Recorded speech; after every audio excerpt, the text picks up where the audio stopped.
बहुत सालों पहले एक राज्य में एक राजा रहते थे। वो बहुत ही अच्छे थे। उन्हें एक लड़का था। उनका सुपुत्र हमेशा दिखने में बहुत दुबला पतला लगता था। देखने में वो बहुत ही छोटा लगता था, लेकिन उसका पेट बिल्कुल ही मटकी की तरह फूला रहता था। इससे चिंतित होकर उसके माता पिता उसे मुनि के पास ले जाकर इस विषय के बारे में बताया। उस मुनि ने अपने दिव्य दृष्टि से कुछ देखकर उन्हें बताया, राजा जी, आपके बेटे के पेट में एक सांप निवास कर रहा है। आपके राजकुमार को यदि आप किसी बुद्धिशाली राजकुमारी के साथ शादी करवा दें तो इस समस्या का हल निकल जाएगा। ऐसे उन्होंने कहा। मुनि जैसे बताए थे वैसे ही एक बहुत ही सुशील, सुंदर और बुद्धिशाली राजकुमारी के साथ राजकुमार का ब्याह किया गया।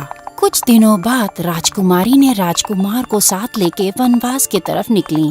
रास्ते में दोनों एक पेड़ के नीचे आराम करने के लिए बैठे।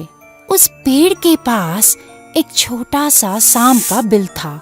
राजकुमार जब गहरे नींद में थे तब उनके पेट में जो सांप था वो बाहर निकलकर बिल में जो सांप था उससे बातचीत करने लगा।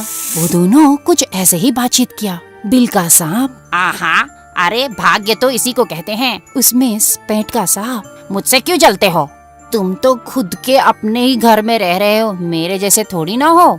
तुम इतने भाग्यशाली हो, ऐसे उसने कहा।